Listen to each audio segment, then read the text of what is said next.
تاریخ ہمیں بتاتی ہے کہ حضرت عمر رضی اللہ عنہ نے محض غلاموں، مسکینوں اور بے نواؤں کا درجہ بلند نہیں کیا ہے، بلکہ اس سے آگے بڑھ کر جن لوگوں کے دماغ میں دولت کا نشہ تھا، اپنی امارت، اپنے عہدے اور مرتبے کا نشہ آیا اور اس کا غرور ان کے دماغ کے اندر چڑھا ہے، حضرت عمر رضی اللہ عنہ نے وہ بھی بڑے اچھے ڈھنگ سے اتارا ہے۔ چنانچہ اسی کلاس کے کسی سیشن میں جبلہ بن ایہم کا واقعہ آپ حضرات نے سنا ہوگا، جو شام کا ایک بڑا رئیس بلکہ وہاں کا حاکم تھا۔ جب وہ مسلمان ہو گیا، مدینہ منورہ آیا، حضرت عمر رضی اللہ عنہ کے ساتھ حج کا سفر کیا، اور اس سفر حج میں جب وہ خانہ کعبہ کا طواف کر رہا تھا تو عرب کے ایک بدو، ایک دیہاتی اور ایک عام صحابی کا پیر اس کی چادر کے ایک کنارے پر پڑ گیا۔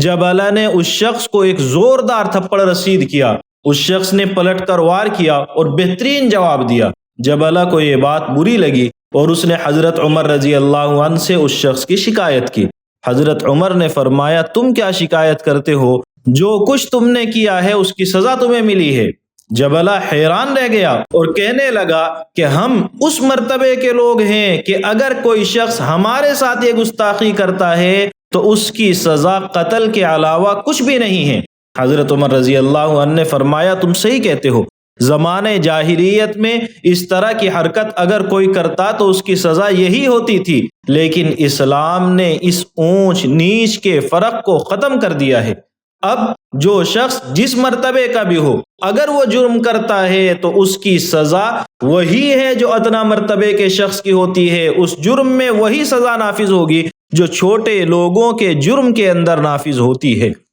جبلہ چونکہ حضرت عمر کے اسلام کے تعلق سے انصاف کو جانتا تھا، حضرت عمر رضی اللہ عنہ غلط بات کرنے والے کے ساتھ جو رویہ اختیار کرتے تھے اس کو معلوم تھا، اس لیے موقع کی نزاکت کو دیکھ کر خاموش رہا۔ لیکن جب رات ہوئی، اندھیرا چھا گیا، خاموشی کے ساتھ روانہ ہو گیا اور قسطنطنیہ میں جا کر اپنے واپس پرانے مذہب پر لوٹ آیا۔ حضرت عمر رضی اللہ عنہ کو جب اس خبر کی اطلاع ملی، آپ نے اس کی بالکل پرواہ نہیں کی۔ غرض تاریخ اس طرح کے واقعات سے بھری پڑی ہے جن سے ہمیں صاف پتہ چلتا ہے کہ اسلام نے انسانی مساوات اور برابری کو اس ڈھنگ سے قائم کیا ہے کہ اس کے اندر کسی بھی شخص، کسی بھی شخصیت، کسی بھی قوم، کسی بھی ذات، کسی بھی عہدے کی کوئی پرواہ نہیں کی ہے۔ غرض اسلام سے پہلے جتنے مذاہب دنیا کے اندر موجود تھے، ان تمام مذاہب میں یہ ایک عام رواج تھا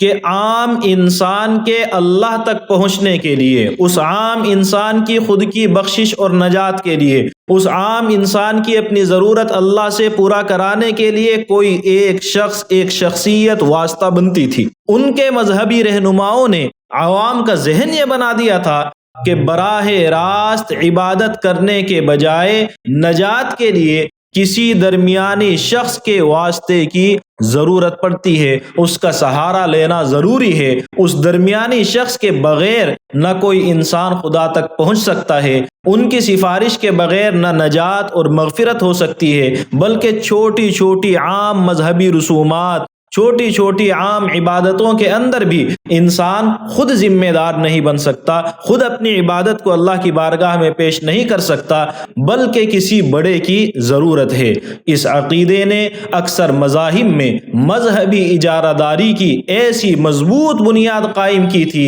ایک ایسا مستقل طبقہ پیدا کر دیا تھا۔ ہندوؤں کے اندر برہمن، یہودیوں کے اندر احبار، عیسائیوں کے اندر پوپ یا فادر اسی کی پیداوار ہیں، اسی کی یادگار ہیں۔ اس عقیدے کی وجہ سے ہی عیسائیوں میں کفارے کا عقیدہ پیدا ہوا کہ حضرت عیسیٰ علیہ السلام عام عیسائیوں کے گناہوں کا کفارہ بن کر کے سولی چڑھ گئے، اور اب ان کے جو مذہبی رہنما، ان کے جو جانشین ہیں، عیسیٰ علیہ السلام نے اپنا یہ اختیار اب ان کے حوالے کر دیا ہے، اور نجات اور مغفرت کا مکمل اختیار اب ان مذہبی رہنماؤں کے پاس ہے، اور یہ ابھی تک قائم ہے۔ اور انسانی مساوات اور انسانی شرف کے سراسر خلاف ہے۔ اور آج آپ اپنے آس پاس غور کریں تو آپ کو معلوم ہوگا، ہم نے قرآن کریم پڑھا ہے، قرآن پڑھنے کے بعد اس کا ثواب ہم فلاں کو پہنچانا چاہتے ہیں۔ اسلام یہ کہتا ہے آپ ہاتھ اٹھائیں،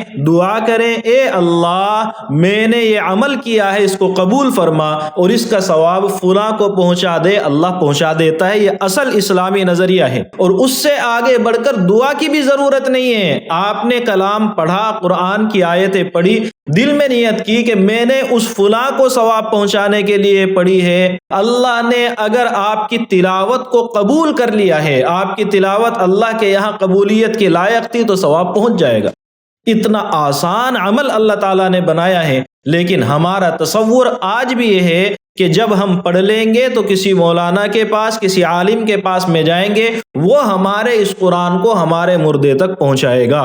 العیاذ باللہ، یہ اسلامی تصور نہیں ہے۔ اس لیے سمجھنے کی بات ہے کہ اسلام نے نبی کے علاوہ کسی بھی متعین شخص کو ایسا واسطہ نہیں بنایا ہے کہ اس کے بغیر اللہ تک پہنچنا ممکن نہ ہو، اس کے بغیر ہم اللہ سے دعا کریں وہ دعا قبول نہ ہو، ایسا کوئی بھی واسطہ نہیں ہے۔ نبی اللہ تک پہنچنے کے لیے واسطہ ہے، لیکن ان کے واسطہ ہونے کا مطلب بھی یہ ہے کہ نبی ہی کے ذریعے سے انسان خدا کو پہچانتا ہے۔ نبی خدا کی طرف سے جو پیغام لاتے ہیں، اس کی جو وضاحت اور تشریح کرتے ہیں، امت کو جس آسان طریقے پر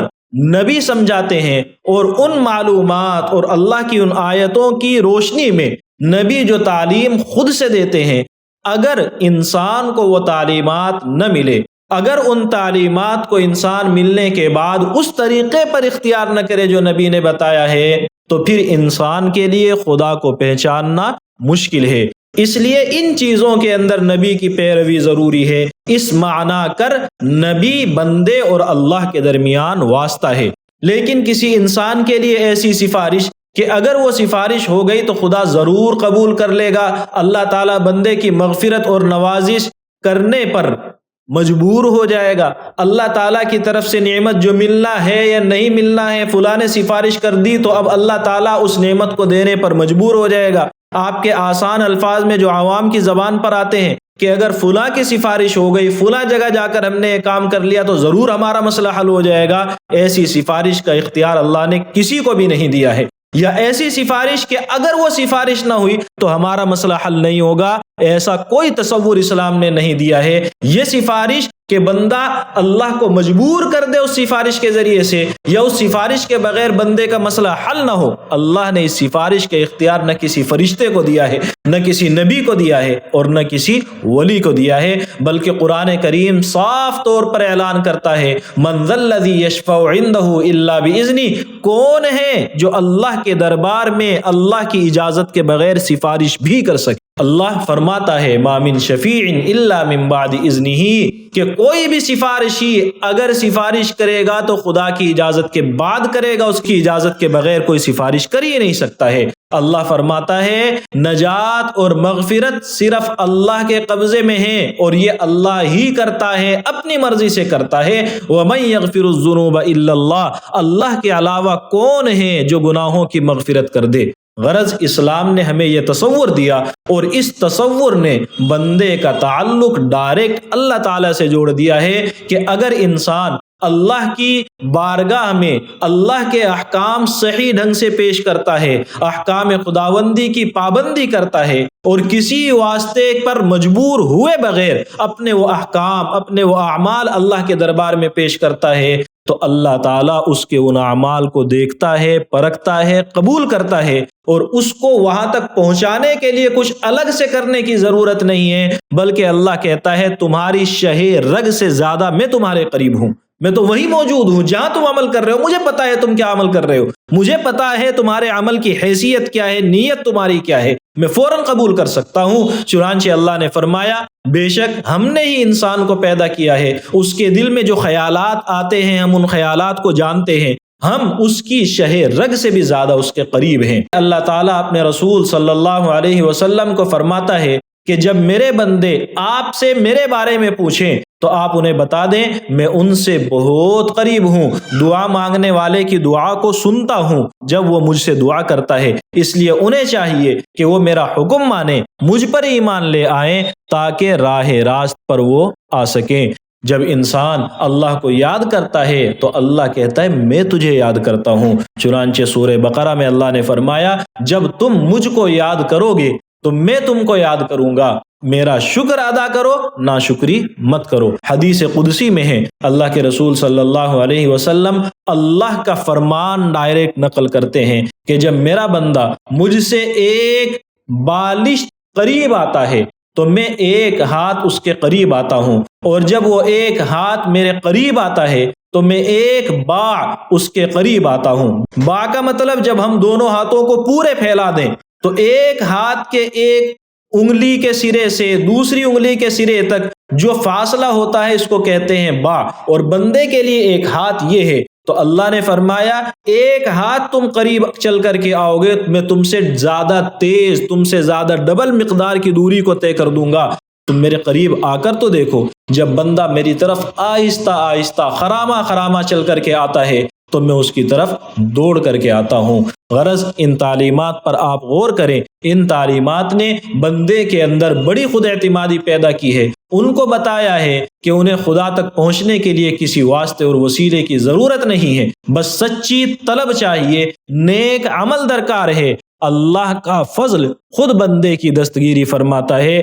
اللہ خود اپنے رحمت کو اس کی طرف متوجہ فرما دیتا ہے۔ خدا کا یہ نظام اور شریعت کا یہ مزاج کہ اللہ رب العزت نے اپنے رحمت کو، اپنی نعمت کو، اپنی مغفرت کو صرف اپنے قبضے میں رکھا ہے، اور بندے کی تھوڑی سی توجہ، بندے کی تھوڑی سی فریاد اور طلب پر اللہ اپنے رحمت کے سمندر بہا دیتا ہے۔ یہ اس میں مصلحت کیا ہے؟ اگر آپ اس کو سمجھنا چاہتے ہیں تو اپنے آس پاس ان محکموں میں دیکھیں، ان دفتروں کے حالات دیکھیں جہاں فیصلے میرٹ پر نہیں ہوتے ہیں بلکہ سفارش اور تعلقات کی بنیاد پر ہوتے ہیں، وہاں کی کارکردگی، وہاں کے اندر عمل صفر ہوتا ہے یا تو صرف برائے نام ہوتا ہے۔ وہاں با اثر لوگ عوام کا کیسے استحصال کرتے ہیں، ان کی عزت نفس سے کیسے کھیلتے ہیں، اور پھر یہی کرپشن جب مذہبی امور کے اندر آتا ہے تو وہاں کی صورتحال بھی کچھ الگ نہیں ہوتی۔ چنانچہ آج بھی آپ مذہبی معاملات میں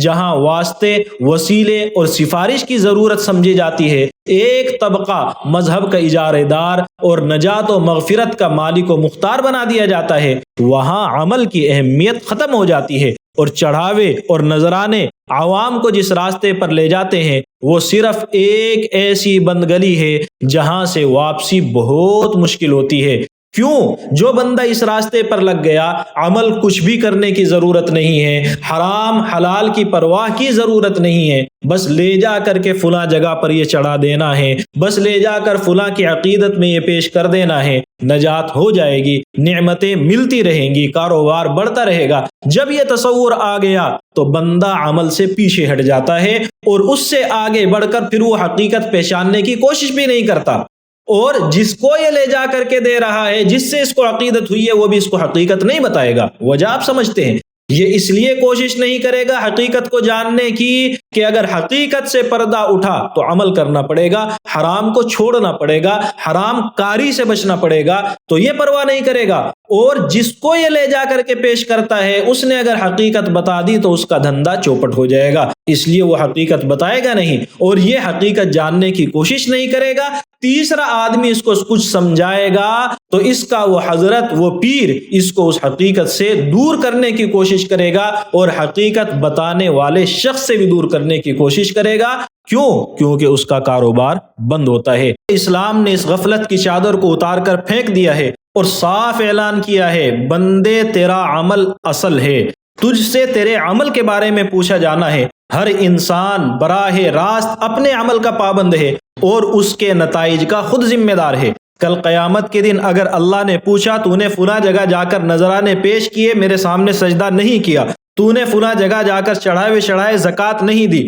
تو نے لوگوں کے حقوق کھائے اور ان حقوق کی بخشش کا ذریعہ یہ سمجھ لیا کہ اس کام کو کر لینا ہے، تو پھر اگر تو نے خدا کو یہ جواب دیا مجھے فلاں نے یہ سمجھایا تھا، مجھے دین کی یہ حقیقت اس نے بتائی تھی، میں نے دین کے اس راستے پر عمل اس کے کہنے سے کیا تھا، تو اللہ صاف اعلان کر دے گا میں نہیں جانتا، تو نے اس کے کہنے پر کیا تھا، وہ خود مجرم ہے، لیکن عمل تو نے کیا تھا تو تو بھی مجرم ہے۔ تجھے جب کاروبار کے مسائل آئے، جب دنیاوی نفع کی بات آئی، تو تو نے کسی کی بات نہیں سنی، اپنی عقل کو استعمال کیا۔ دین اتنا سستا تھا کہ تو نے وہاں دوسروں کے کہنے پر عمل کر لیا، اس لیے اللہ نے صاف اعلان کیا ہے من عمل صالحا فلنفسی ومن اساء فعلیہا، جو شخص نیک عمل کرے گا اس کا فائدہ بھی اس کو ہوگا، اور جو برا کرے گا تو نقصان بھی خود جھیلے گا۔ البتہ جب ہم یہ بات کرتے ہیں کہ بندہ اللہ تک خود پہنچ سکتا ہے، خدا تک پہنچنے کے لیے اس کو نہ کسی واسطے کی ضرورت ہے نہ کسی وسیلے کی ضرورت ہے، تو کچھ آزاد خیال لوگ جو اپنے آپ کو مذہب سے بیزار سمجھتے ہیں، جو یہ کہتے ہیں کہ دین میں یہ باتیں تو ان لوگوں نے داخل کی ہے، شریعت کی، قرآن کی آیتوں کی، اللہ کے رسول صلی اللہ علیہ وسلم کے احادیث کی وہ تشریح کرتے ہیں جو ان کا دل کہتا ہے، جو ان کا دماغ کہتا ہے، اور اسی تشریح کو دوسروں پر تھوپنے کی کوشش کرتے ہیں۔ جب اس طرح کی آیتیں ان کے سامنے آ جاتی ہیں تو کہتے ہیں کہ دیکھو اللہ تعالیٰ نے ہر بندے کو اس کو کے عمل کا ذمہ دار بنایا ہے، اس کو دین سمجھنے کے لیے کسی واسطے کی ضرورت نہیں ہے۔ اس لیے اس موقع پر دو مسئلوں کو سمجھنے کی ضرورت ہے۔ ایک تو یہ کہ جب ہم اللہ سے دعا کرتے ہیں، اللہ کے رسول صلی اللہ علیہ وسلم کا وسیلہ اللہ کے سامنے پیش کرتے ہیں، اللہ کو یہ کہتے ہیں اے اللہ اس نبی کے واسطے سے ہمارا یہ کام کر دے، تو کیا اس وسیلے کا کوئی فائدہ ہوتا ہے یا نہیں؟ اس سلسلے میں دو انتہائیں ہیں، ایک سوچ، ایک تصور یہ ہے کہ بالکل اس وسیلے کا کوئی فائدہ نہیں ہے بلکہ وسیلہ حرام ہے، اور دوسرا تصور یہ ہے کہ ہم نے اگر واسطہ لگا دیا، ہم نے اگر وسیلہ بنا لیا تو ہماری دعا ضرور قبول ہوگی۔ تو ہم یہ کہتے ہیں دونوں باتوں کو ایک آسان مثال سے آپ سمجھ لیں۔ ایک شخص ایک باپ کے پاس میں جاتا ہے اور جا کر کے کہتا ہے میں آپ کے بیٹے کا دوست ہوں، اور وہ باپ جانتا ہے کہ میرے بیٹے کا ایک دوست فلاں جگہ پر رہتا ہے، ہمیشہ میرے بیٹے کے کام آتا ہے، اس کے کاروبار کو اوپر چڑھانے میں، اوپر اٹھانے میں اس نے بڑا کردار ادا کیا ہے، کسی بھی مجبوری اور ضرورت کے موقع پر میرے بیٹے کے ہر وقت ساتھ کھڑا رہتا ہے۔ تو جب آپ جا کر کے کہیں گے میں آپ کے بیٹے کا دوست ہوں، تو وہ باپ آپ کو بڑی عزت سے بٹھائے گا، وہ باپ آپ کے ساتھ بہت اچھے ڈھنگ سے بات کرے گا، اچھا برتاؤ کرے گا، آپ کی خدمت جتنی بہترین انداز میں وہ ایک مہمان ہونے کی حیثیت سے کر سکتا ہے کرے گا، وہ ساری سہولتیں فراہم کر دے گا جو وہ کر سکتا ہے۔ دوسری طرف آپ ایک دوسرے شخص کے پاس میں گئے اور جا کر کے اس کو کہتے ہیں میں آپ کے بیٹے کا دوست ہوں، اور ذہن میں کیا ہے کہ تیرا بیٹا میرے قبضے میں ہے، جو چاہوں گا اس کے ساتھ کر لوں گا، اس لیے اس کام کو کر۔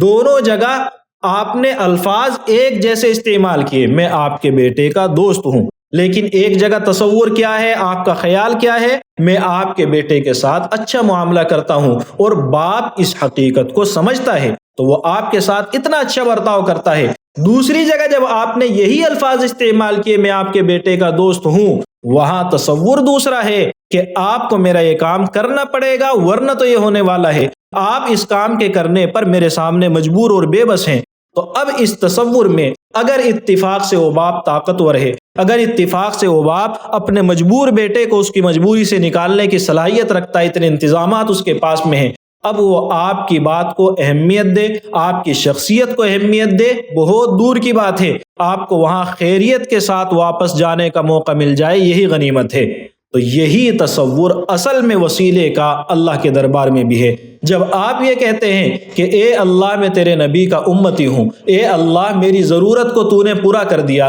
میری فریاد تیرے یہاں پوری ہو گئی، تیرا نبی خوش ہو جائے گا، میرے گناہوں کو تو نے نہیں بخشا، میں جہنم میں چلا گیا، تیرے نبی کو دکھ ہوگا، اے اللہ میری یہ ضرورت پوری ہو گئی، میں تیرے نبی کا عاشق ہوں، اس سے محبت کرتا ہوں، تیرے محبوب کا محبوب میں بننا چاہتا ہوں، اے اللہ میری یہ ضرورت پوری کر دے۔ یقینی چیز ہے کہ اللہ تعالیٰ کی رحمت کسی نہ کسی درجے میں مل کر کے رہے گی۔ اور آپ یہ کہتے ہیں میں تیرے نبی کا امتی ہوں، اور تیرے نبی کا یہ مقام ہے، یہ ولی کا یہ مقام ہے کہ اس کو ماننے والا چاہے بے نمازی ہو، اللہ کا نافرمان ہو، چاہے زکوٰۃ نہ دیتا ہو، اللہ کا نافرمان ہو، لیکن فلاں کا عقیدت مند ہے، تو اس لیے یہ کام ضرور ہوگا۔ تو ظاہر بات ہے اللہ کے یہاں زبردستی نہیں چلتی ہے، اللہ کے یہاں کسی کا اختیار اتنا مضبوط نہیں ہے کہ وہ اللہ کو بے بس کر سکے۔ تو اگر وسیلے کا معنی یہ بنا لیے جائیں کہ اللہ اس واسطے کے بعد ضرور کرنے پر پابند ہو جائے تو یہ وسیلہ حرام ہے۔ اور یہ تصور بنا لینا کہ اللہ کے سامنے ہم خوشامدانہ انداز میں بات کرتے ہیں،